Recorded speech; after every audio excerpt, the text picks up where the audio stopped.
जय सद्गुरु महाराज को जय। श्री शिवराम दीक्षित सांप्रदाय चंद्रम श्री भागवत कृष्णार्य देशिकम श्री पील्कान शंकरार्य शिष्य प्रशिष्यम श्री उडुता वेंकटदासार्य सेवितं भावातीतं परमगुह्यम अचल ऋषि रमणार्य मद्गुरुं भजे। अचल ऋषि रमणार्य मद्गुरुं भजे। श्री सत्यदर्शन राजयोग अचलाश्रमं కడప జిల్లా పొద్దుటూరు తాలూకా చాపాడు మండలం పెద్ద చీయపాడు గ్రామంలో నిర్మితమైనటువంటి శ్రీ ప్రజ్ఞాన విలక్షణ డాక్టర్ శ్రీనివాసార్య సద్గురు స్వాముల వారి సత్యదర్శన రాజయోగ అచలాశ్రమనందు మనము ఆధ్యాత్మిక తరగతులను 3/10/2021 నాడు ప్రారంభించాము. ఇది 3వ వారం.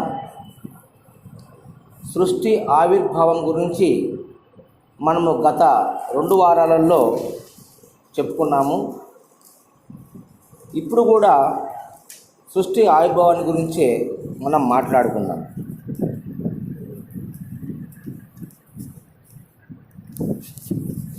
ముఖ్యంగా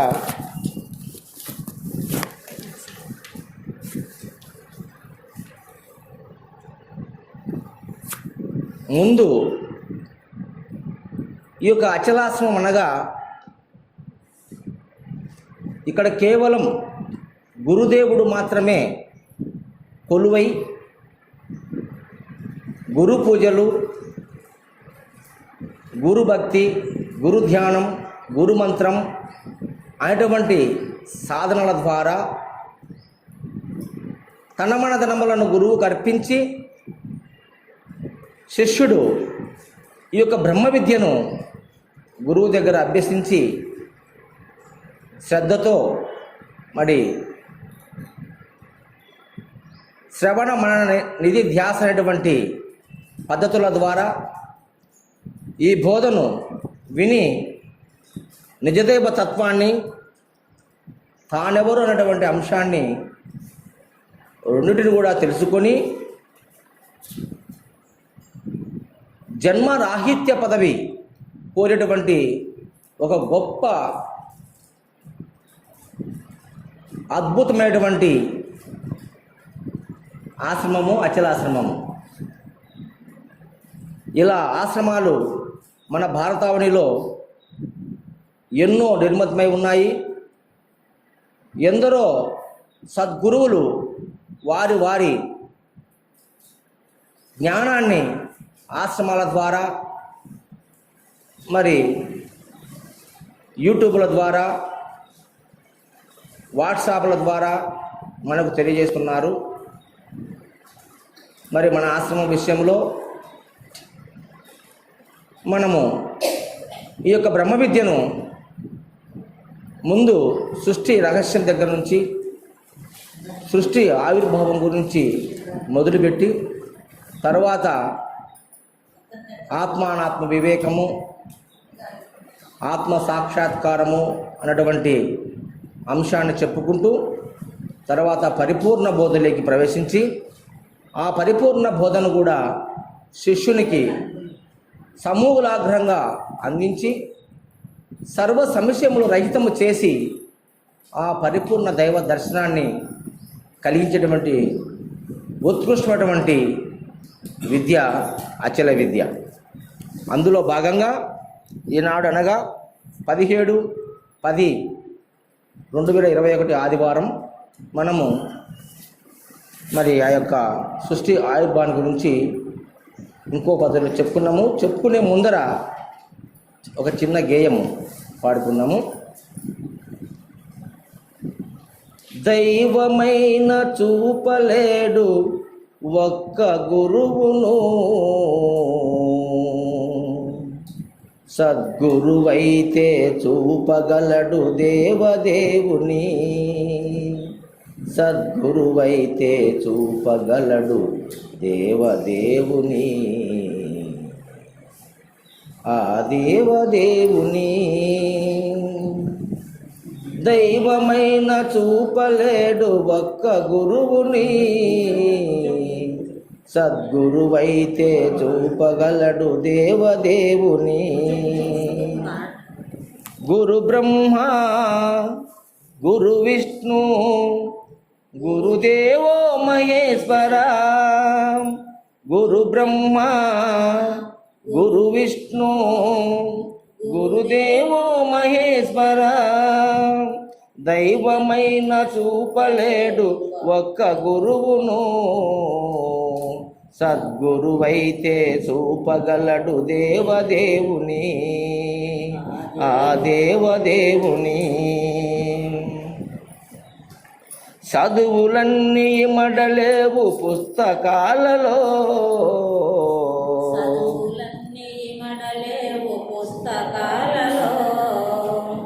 విద్య దాగి ఉంది మానవుని మస్తకాలలో,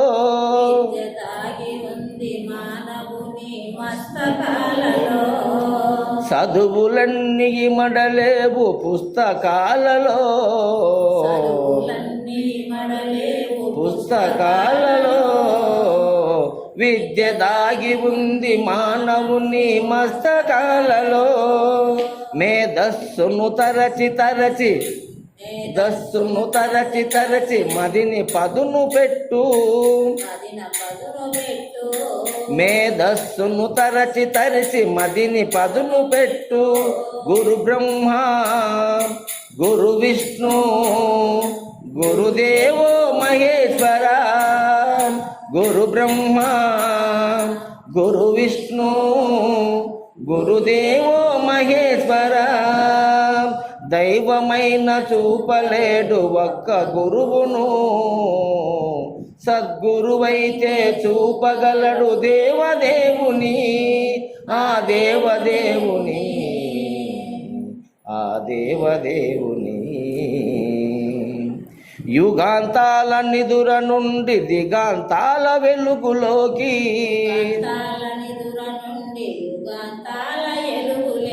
యుగాంతాల నిదుర నుండి దిగాంతాల వెలుగులేకి, నిదుర నుండి దిగాంతాల వెలుగులే. చేయి పట్టి వెన్ను తట్టి, చేయి పట్టి వెన్ను తట్టి నడిపించే గురునికి, వెన్ను తట్టి నడిపించే నందనాల వందనాలు సుమ పరిమళ చందనాలు, సుమ పరిమళ చందనాలు. గురు బ్రహ్మ గురు విష్ణు గురుదేవో మహేశ్వర, గురు బ్రహ్మ గురు విష్ణు గురుదేవో మహేశ్వర. దైవమైన చూపలేడు ఒక్క గురువును, సద్గురువైతే చూపగలడు దేవదేవుని. వేదాలను శోధించి వాకులతో సిక్కుదీసి, వేదాలను శోధించి వాకులతో సిక్కుదీసి, నాదముల సౌందర్యపు సుస్వరాలు మేళవించి, సుస్వరాలు మేళవించి, నాదముల సౌందర్యపు సుస్వరాలు మేళవి. సకల శాస్త్ర సారాన్ని ఉగ్గుపాల రంగలించి,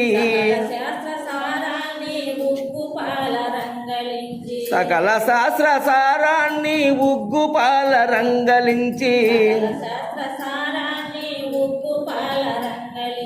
శిష్యుని కందించే గురుదేవునికి, గురుదేవుని. దైవమైన చూపలేడు ఒక్క గురువును, సద్గురున చూపలేడు ఒక్క గురువును, సద్గురువైతే చూపగలడు దేవదేవుని, ఆ దేవ గురు బ్రహ్మ గురు విష్ణు గురుదేవో మహేశ్వర గురు సాక్షాత్ పరబ్రహ్మ తస్మయే శ్రీ గురవే నమః. తస్మయే శ్రీ గురవే నమః. జై సద్గురు మహారాజుకు.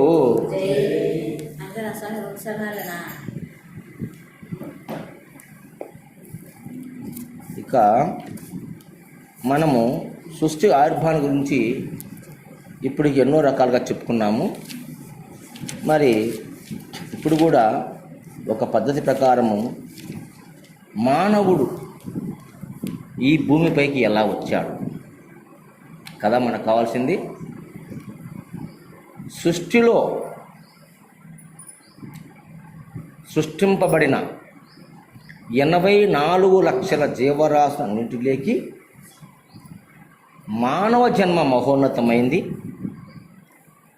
ఈ మానవుడు ఎంతో విజ్ఞానాన్ని పొందినటువంటి వాడు ఈ మానవుడు. అయితే ఈ మనిషి జన్మ రావడానికి గల కారణమేమి, ఎలా వచ్చాడు ఈ మానవుడు, ఈ సృష్టి ఎలా మరి ఆవిర్భవించింది అని మనం ప్రశ్న వేసుకుంటే, ఈ విశ్వము అనంతం. విశ్వము అనంతం, అంతు లేనిది, అంతు లేనిది ఈ విశ్వం. అలాంటి అనంతమైన ఈ విశ్వము ఒకనాడు శూన్యంగా ఉన్నప్పుడు మనము చీకటి రాత్రి వేళ ఆకాశముల వైపు చూసినట్లయితే పైకి మనకు ఒక తెల్లటి చార లాంటిది కనపడుతుంది. ఇట్లా ఉత్తరం నుంచి దక్షిణం వరకు ఒక తెల్లటి చార లాంటిది కనపడుతుంది మనకు. చీకటి రాత్రి వేళ మనం చూసినట్లయితే, అంటే మేఘాలు లేకుండా ఆకాశము మరి శుద్ధంగా ఉన్నప్పుడు, నిర్మలంగా ఉన్నప్పుడు మనకు ఒక తెల్లటి చార దక్షిణం నుంచి ఉత్తరం వైపుకు ఒక సార్ కనపడుతుంది తెల్లగా. దానినే గెలాక్సీ అంటారు ఇంగ్లీష్లో, తెలుగులో పాలపుంత అంటారు. పాలపుంత. ఆ గెలాక్సీలోనే ఈ నక్షత్రాలు, సూర్యుడు, చంద్రుడు, మనము నివసించే భూమి కూడా అందులోనే ఉన్నది. అర్థమవుతుందా? అది ఎక్కడో పైన ఉంది కదా, మనం ఈడుండ కదా అనొచ్చు మీరు. అయితే ఈ సౌర కుటుంబం కూడా పాలపుంతలోనే ఉన్నది. ఆ పాలపుంతలోనే ఈ యొక్క నక్షత్రాలు, మరి అనేక గ్రహాలు అందులోనే ఉన్నాయి. ఏమా? అయితే మొట్టమొదటిసారి మనకు అక్కడ ఈ సూర్యుని నుంచి, అంటే ఈ సూర్యగోళం మనకు నిర్మాణం కావడానికి ఒక కారణం ఉంది. ఈ విశ్వమంతా శూన్యం మనం చెప్పుకున్నాం. టెలిస్కోపు కూడా కనిపించని బిందువులతో నిండి ఉన్నది ఈ విశ్వం మొత్తం. టెలిస్కోపు కూడా కనిపించని అతి సూక్ష్మమైన హై పొటెన్షియల్ పవర్తో, అంటే ఎక్కువ పవర్తో బిందువులు మొత్తం విశ్వమంతా నిండి నిబిడీకృతమై ఉన్నది. నిండి నిబిడీకృతమై ఉన్నాయి ఈ విశ్వములో. మనకు వర్షం పడేటప్పుడు ఇంద్రధనుస్సు కనపడుతుంది. మీరు చూసినారా ఇంద్రధనుస్సు? దానికి ఆ వర్ణాలు ఎలా వచ్చాయి, ఆ రంగులు ఎలా వచ్చినాయి? ప్రకృతిలో జరిగే ప్రతి వింతకు ప్రతి చర్యకు ఈ బిందువులే కారణం. సృష్టికి ఈ బిందువులే కారణం. పంచభూతాలు తర్వాత వచ్చినాయి. పంచభూతాల కన్నా ముందు అఖిలమంతయు బ్రహ్మము, బ్రహ్మం అఖిలం అంటున్నాం మనం. అఖిలమంతయు బ్రహ్మము, బ్రహ్మం అఖిలం. ఏంటి ఆ బ్రహ్మం? ఆ బ్రహ్మం అంటే ఎలా ఉంటుంది అని వర్ణించితే ఆ బ్రహ్మ స్వరూపం ఎలాంటిదంటే అతి సూక్ష్మమైన బిందు స్వరూపం. బిందువులు తుంపరులు అంటూ కంటికి కనిపించిన తుంపరు. మనం ఇప్పుడు మొన్న కరోనా వచ్చినప్పుడు చెప్తున్నారు అందరూ, మనం తగ్గితే కొన్ని కోట్ల సూక్ష్మ క్రిములు ఈ గాలిలో ప్రయాణం చేస్తాయి. ఆ వైరస్. అందుకే 6 అడుగుల దూరంలో ఉండండి, సోషల్ డిస్టెన్స్ పాటించండి, చెయ్యి కలపకండి అని వాళ్ళు మున్సిపాలిటీ పాట కూడా పెట్టుకుంటూ వస్తాను నేను. అర్థమైందే? కాబట్టి ఈ బిందువు అతి సూక్ష్మమే కాకుండా అతి భయంకరమైనటువంటి, అతి ఘనమైనటువంటి పవర్తో నిండి ఉంది ఆ బిందువు. ఆ బిందువుతోనే అణుబాంబును తయారు చేసినారు. పెద్ద విస్ఫోటం. ఆ అణుబాంబు వేస్తే కనుక కొన్ని వందల వేల సంవత్సరాలు ఆ భూమిలో మొక్కలు కూడా మొలసవు. గదే మొక్కలంటే గడ్డి మొలవదు. అంత పవర్ఫుల్ అయినటువంటి శక్తి బిందు స్వరూపంగా విశ్వమంతా వ్యాప్తమై ఉంది. అది విశ్వమంతా వ్యాప్తమై ఉంది కాబట్టే ఈ సృష్టి జరుగుతూ ఉంది, ఈ భూమి తిరుగుతూ ఉంది, ఈ చంద్రుడు తిరుగుతూ ఉన్నాడు, ఈ నక్షత్రాలు వెలుగుతూ ఉన్నాయి, ఈ సూర్యుడు వెలుగుతూ ఉన్నాడు. అర్థమవుతుందా రమణయ్య? Note this point. ఇది సత్యమైన నిజం. దాన్ని తెలుసుకోవాలంటే బయట ప్రపంచంలో ఎన్ని ప్రయోగాలు చేసినా నువ్వు కనుక్కోలేవు. ఎందుకంటే సృష్టిలో అత్యంత జ్ఞాన స్వరూపమైనటువంటి శక్తి మానవునికి ఉంది. మానవ మేధస్సు, అందుకే ముందు ఈ పాట పాడుకున్నాం మనం. ఈ మానవ మేధస్సు చెప్పడానికి అనితర సాధ్యం. ఇంత అంతని చెప్పడానికి అవకాశమే లేదు. ఇది ఎలా తయారైంది? ఒక రోజులో తయారైంది కాదు. ఇది కొన్ని కోట్ల లక్షల సంవత్సరాల సమయం పట్టింది ఈ మానవుడు తయారు కావాలంటే. ఊరిక తయారు కాలే. తయారైన తర్వాత మళ్ళీ ఎంతమంది అయినా తయారవుతారు. ముందు ఒక సెల్లు కనుక్కుంటే సెల్ ఫోన్ మాంది ఘనత కదా, తర్వాత ఎన్ని రకాలైన కనుక్కుంటాం. సూత్రం తెలిసింది కాబట్టి. సూత్రము రాకముందు స్వతసిద్ధంగా, ఇది స్వతసిద్ధంగా ఏర్పడినాయి. ఎలా ఏర్పడినాయి అంటే ఈ బిందువు అనేటువంటి ఒక పదార్థం విశ్వమంతా వ్యాప్తమై ఉన్నది. దాన్ని నువ్వు బ్రహ్మ అంటావో, ఆత్మ అంటావో, పరమాత్మ అంటావో, ఏమంటావో అది నీ యొక్క విజ్ఞతకే, నీ జ్ఞానానికే వదిలేస్తాం. ఎందుకంటే వారి జ్ఞానాన్ని బట్టి దాన్ని తీసుకోగలిగే శక్తి ఉండాలి. చెప్పినవన్నీ అర్థం కావు కదా మనిషికి. నేను ఆడ చెప్పిననో ఆడనీ మనస్సు, ఆడనీ తెలివి ఉంటే నీకు అర్థమవుతుంది, కానీ ఈడుంటే అర్థం కాదు.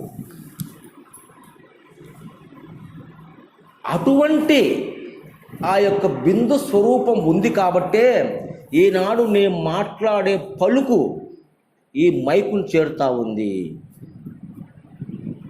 ఈ పలుకు ఈ మైకు దగ్గరికి వస్తుందంటే, ఈ మాట మీ చెవుల దగ్గరికి వస్తుందంటే ఆ బిందు ఉంటేనే. ఇది ఎలా ఉందంటే ఎడతెరిపి లేకుండా పూర్ణం, అద్వయం, అఖండంగా ఉంది. పూర్ణము, అద్వయము, అఖండం. అది తప్ప రెండో వస్తువు లేదు. అది తప్ప రెండో వస్తువు లేదు. పూర్ణము, అద్వయము, అఖండము. అది ఖండఖండాలుగా లేదు, అఖండంగా ఉంది. అఖండం ఒకటే, ఏకస్వరూపం. దాన్ని వేరు చేయలేదు. వేరు చేసే శక్తి ఎవరికి లేదు. అది చేయబడేది కాదు. మానవ పరిమాణం ఎంత ఉంటుంది? మహా అంటే 6 అడుగులు ఉంటాడు, ఒక 100-150 కేజీలు బరువు ఉంటాడు, ఒక 2 అడుగులు వెడల్పు, ఎంత లావు మనిషి అయినా. అది విశ్వం.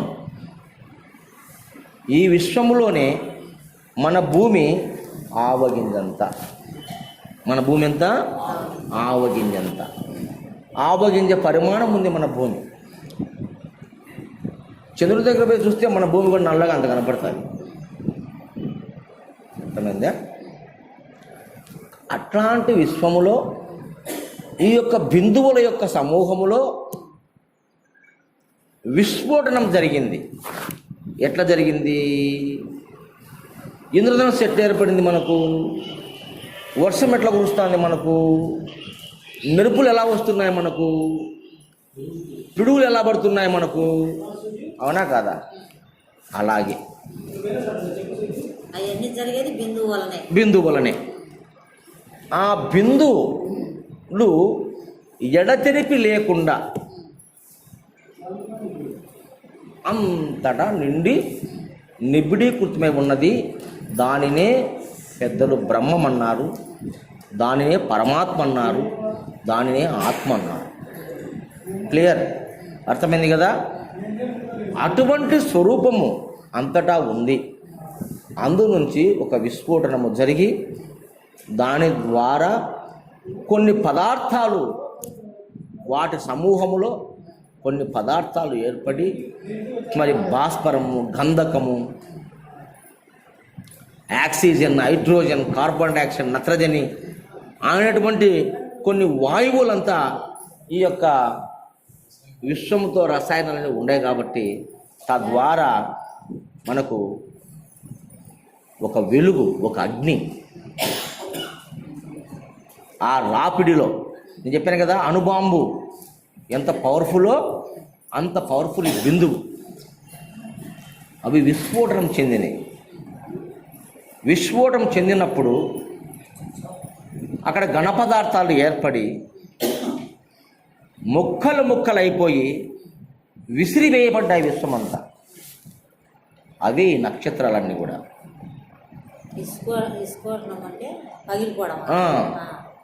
విస్ఫోటనం అంటే పగలడం. భూకంపం వస్తుంది, భూమి పగిలిపోతుంది కదా. ఎందుకు పగిలిపోయింది భూమి? ఘర్షణ జరిగింది, ఒత్తిడి జరిగింది, ఒత్తిడికి లోనైంది. అవునా? అలాగే ఆ బిందు సమూహములో ప్రెజర్, ఒక ఒత్తిడి ఏర్పడి విస్ఫోటనం జరిగి తద్వారా విశ్వమంతా వెదజల్లబడింది. పదార్థం ఆ పదార్థాలన్నీ ఇప్పుడు ఎలుగుతూ ఉన్నాయి. అయ్యే నక్షత్రాలు. అవునా? అందులో మన సూర్యుడు కూడా ఒక నక్షత్రం. సూర్యుడు కూడా ఒక నక్షత్రం. సుదూర ప్రాంతాలకు వెళితే సూర్యుడు కూడా ఒక నక్షత్రంలాగా కనపడతాడు. ఒక నక్షత్రంలాగా కనపడతాడు. మన సౌర కుటుంబంలో 9 గ్రహాలు ఉన్నాయి. అవునా? మన సౌర కుటుంబంలో 9 గ్రహాలు ఉన్నాయి. ఈ 9 గ్రహాలు కూడా సూర్యుడి నుంచి విడపడిన శకలాలు. సూర్యుడి నుంచి విడపడిన శకలాలు ఆ గురుత్వాకర్షణ శక్తి ఉండబట్టి ఆ కక్షలలోనే ఈ 9 గ్రహాలు సూర్యుని చుట్టూ తిరుగుతున్నాయి. ఓకేనా? అంతవరకు డౌట్ ఏం లేదు కదా. తర్వాత ఎలా అంటే ఈ భూమి కూడా సూర్యుడి నుంచి విడిపడి వచ్చిన ఒక శకలం, ఒక భాగం. ఇది కూడా ఒకప్పుడు మండే సూర్యుడే. మన భూమి కూడా మండే సూర్యుడే ఒకప్పుడు. ఇప్పుడుకు మండుతూనే ఉంది సూర్యుడు, భూమి ఇప్పటికి మండుతుంది భూమి. ఎక్కడ? అంతర్గతంలో. అంగా ఆరిపోలే నిప్పు. అందుకే కొన్ని దేశాలలో అగ్నిపర్వతాలు వస్తున్నాయి. అవునా కదా? అగ్నిపర్వతాలు ఇలా మొన్నటిదాకా పేపర్కి వచ్చింది. అదేదో పర్వతం అగ్నిపర్వతాలు లేచి ఆ ద్రవం, అగ్ని ద్రవం, అది మనము ఒక లోహం కాలుస్తే ద్రవం ఎట్లా పారుతుందో ఎర్రగా, లార్వా, అట్లా ఆ విధంగా భూమి నుంచి ఒక అతి భయంకరమైన వేడి ద్రవ పదార్థము సముద్రంలోకి పారుతుందంట. సముద్రం అంతా కుత కుత కుత కుత ఉడుకుతుంది వేడికి. ఇది గట్టిపడుతుంది, ఒక మెటల్ లాగా తయారవుతుంది. ఎక్కడుంది? భూమిలో. అటువంటి మండే ఒక పదార్థమే ఈ భూమి. కొన్ని లక్షల సంవత్సరాలు మండి మండి మండి మండి మండి మంట మడితే ఏమవుతుంది? మనకు పొగ వస్తుందా రాదా?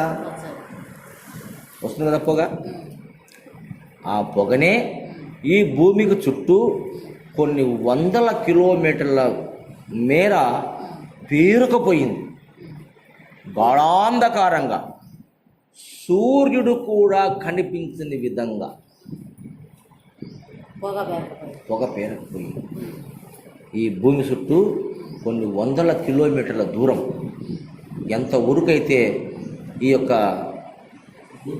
భూమి వ్యాపించి తిరుగుతూ ఉందో, దానికి ఎంత దూరం అయితే భూమి ఆకర్షణ శక్తి ఉందో అంత దూరం వరకు మందమైన ఒక పొరలాగా ఏర్పడింది భూమి చుట్టూ.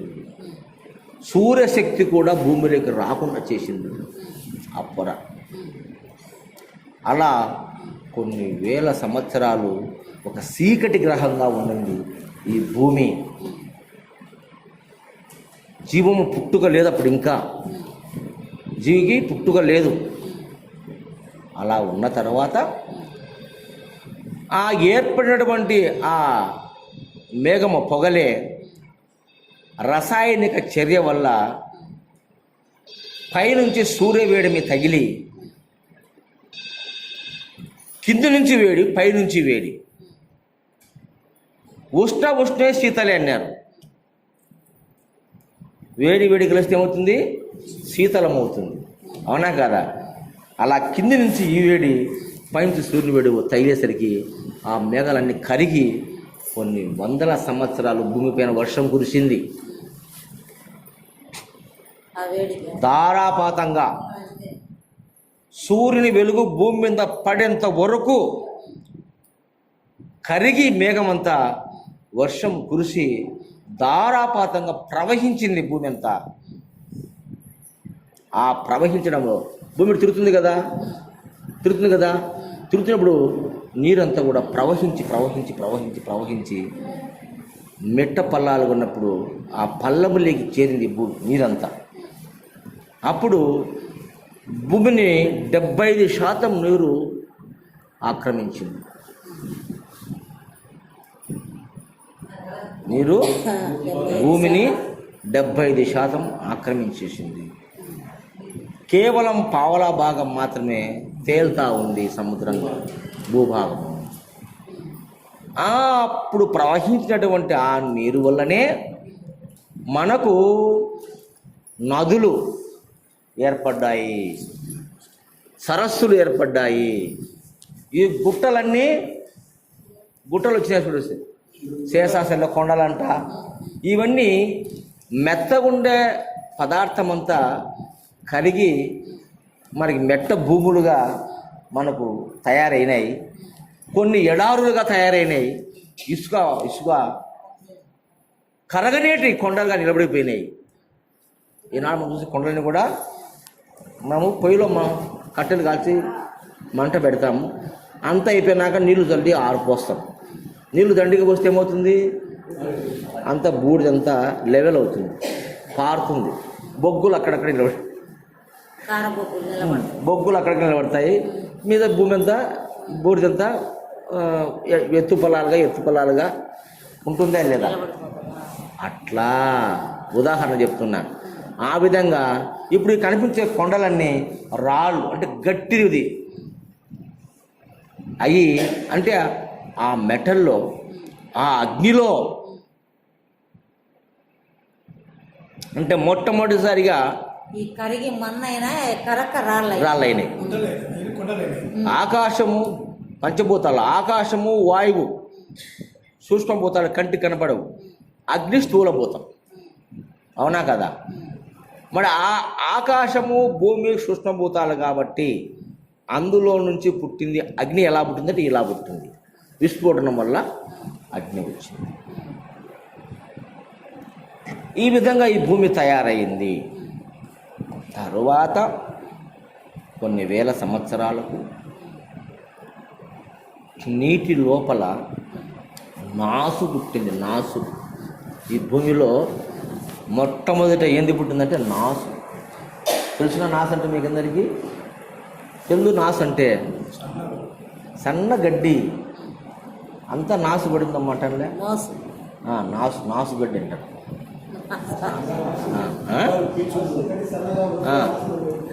నాసు అట్లా నీటిలో మొట్టమొదటిసారిగా నాసు పుట్టింది. ఆ నాసులు పుట్టంగా మళ్ళా కొన్ని వేల సంవత్సరాలకు మొట్టమొదటిసారిగా నీటిలోనే ప్రొటెస్టా అనే ఏకకణ జీవి ఆవిర్భవించింది. ప్రొటెస్టా అనే ఏకకణ జీవి ఆవిర్భవించింది. అర్థమవుతుందే? మొట్టమొదటిసారిగా ప్రొటెస్టా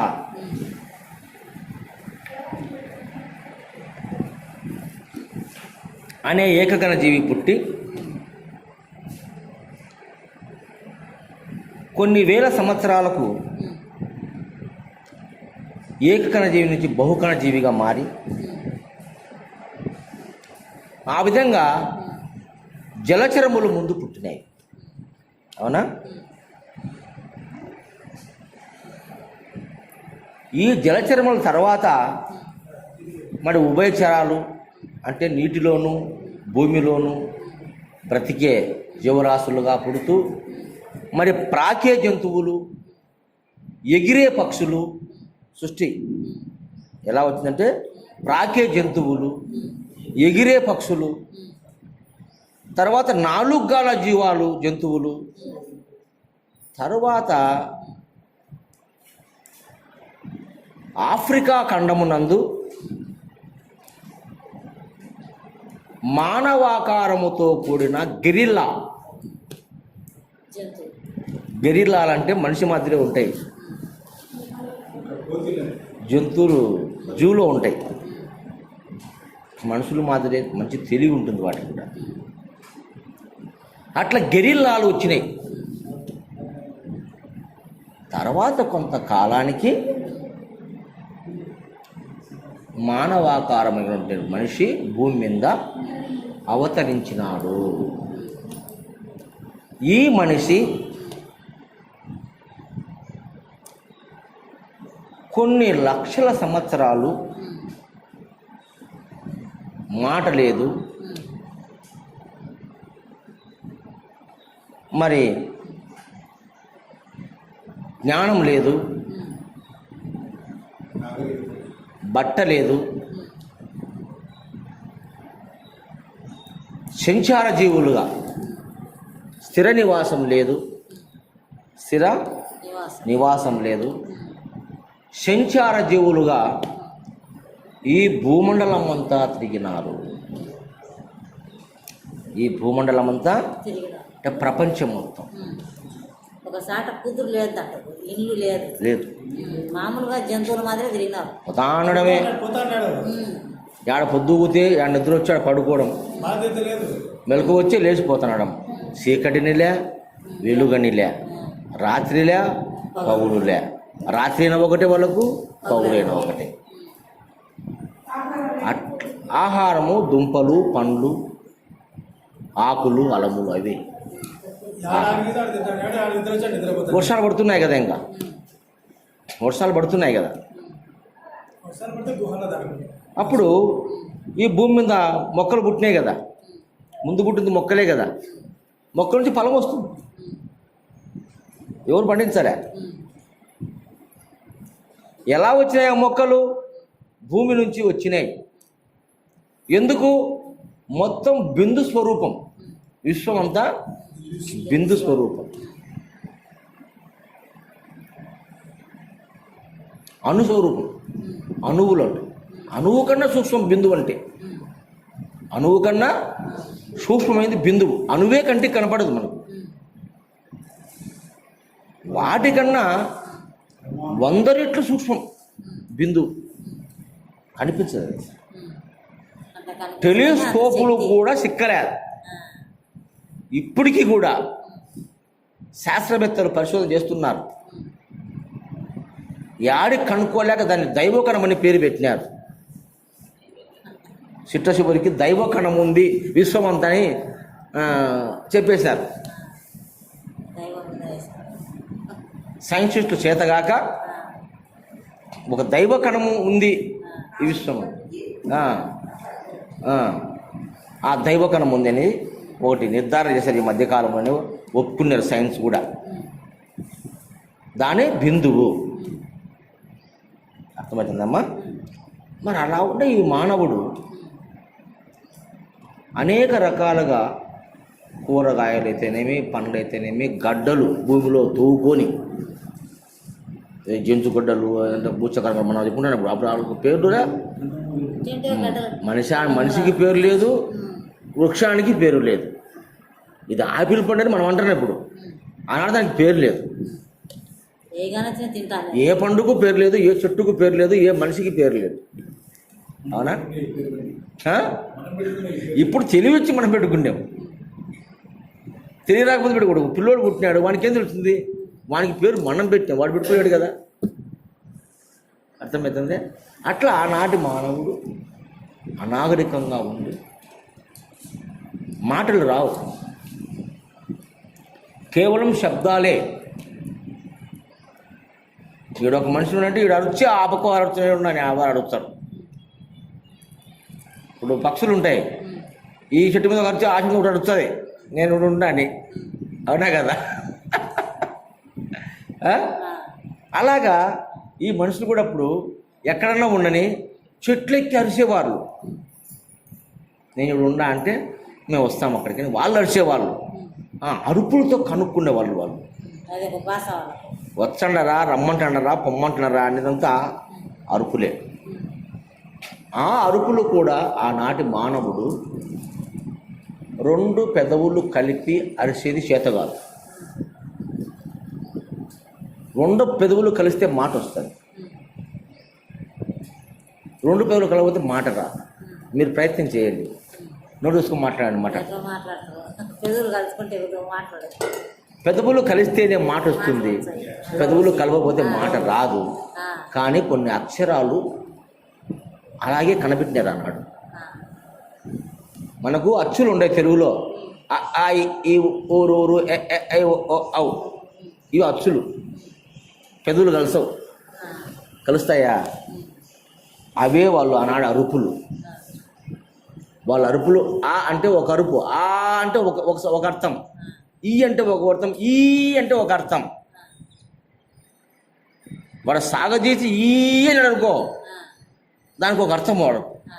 వాడు ఇబ్బందులు ఉన్నాడా, లేకపోతే సంతోషంగా ఉన్నాడా, ఆనందంగా ఉన్నాడా, ఏందన్నా వానికి ఏమన్నా మంచి ఆహారం సిక్కిందా, మనల్ని రమ్మనే, లేకపోతే ప్రమాదం ఉంది రావద్దనే. చూడు ఎన్ని అర్థాలు ఉన్నాయో.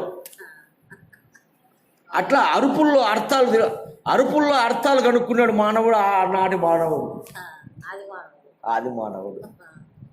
అర్థమైందే? అరుపులే అక్షరాలైనవి.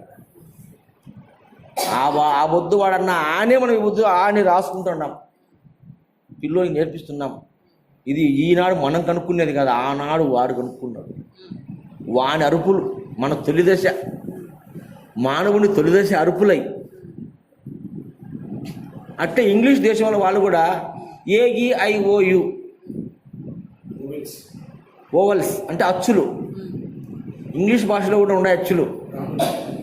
AEIOU అని మాట్లాడితే పెదవులు కలసవు.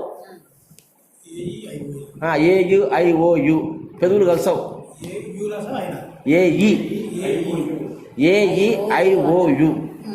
AEIOU అచ్చులవి. అలాగే మన తెలుగులో కూడా ఈ అచ్చులు కలిస్తేనే ఒక పదం ఏర్పడుతుంది, లేకపోతే పదాలు లేవు, మాట లేదు. అలా అరుపులు అరిసినప్పుడు ఆ అరుపుల యొక్క శబ్దాలను కొంతమంది జ్ఞానము వికసించినటువంటి వాళ్ళు అక్షరాలుగా మార్చినారు. సైన్స్ రీత్యా,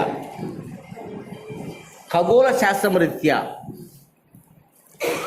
50,000 సంవత్సరాలకు పూర్వం ఉండే మనిషికి మాటలు లేవు. ఎంత దూరము? 50,000 సంవత్సరానికి పూర్వం ఉండే మనిషికి మాటలు లేవు.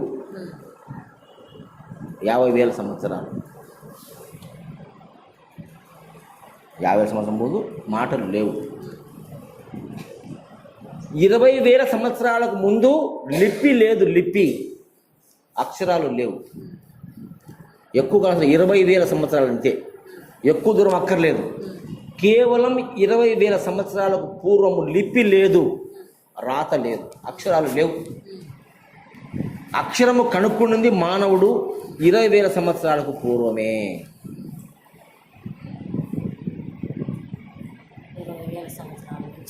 కనుక్కున్నాడు.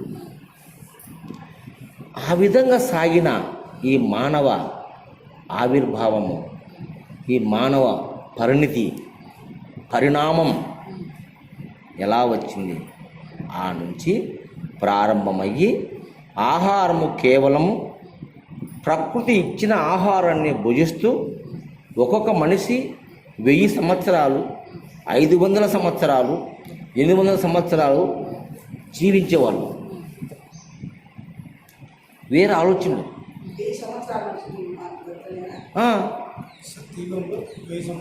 1000 సంవత్సరాలు బతికాడు మానవుడు, 500 సంవత్సరాలు.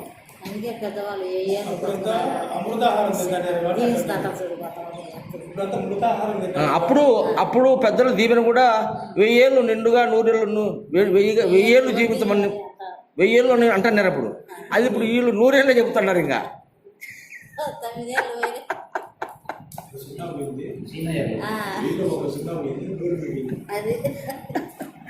అవునా? అంటే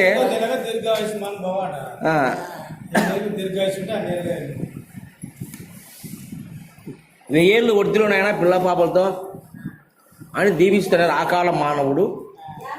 ఈ కాలం మానవుడు 1000 పోయి నిండు 100 ఏళ్ళు ఉండనైనా అంటున్నాడు. కాబట్టి ఆ విధంగా పరిణామం చెందిన ఈ మానవుడు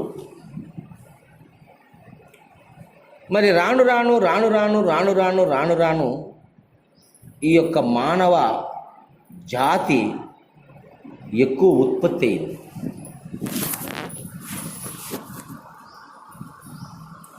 ఈ మానవ జాతి ఎక్కువ ఉత్పత్తి కావడం చేత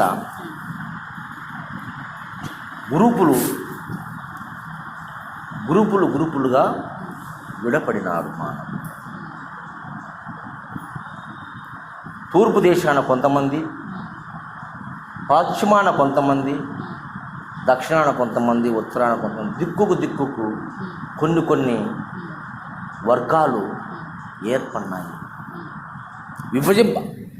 విభజన జరిగింది. ఈ విభజన జరిగిన తర్వాత కాలక్రమేణా మరి సంతానం ఎలా కలిగింది అంటే, ఆనాడు స్త్రీ పురుషులకు సిగ్గు, లజ్జ, విడియం లేవు. ఉమ్.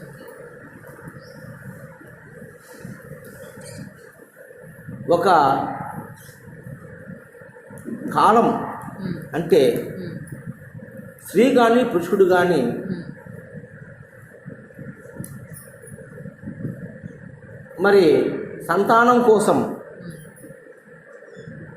వాళ్ళు ఉమ్. ఆ యొక్క క్రియను సలపాలంటే ఉమ్. దానికి వయసు రావాలి. ఉమ్. అవునా?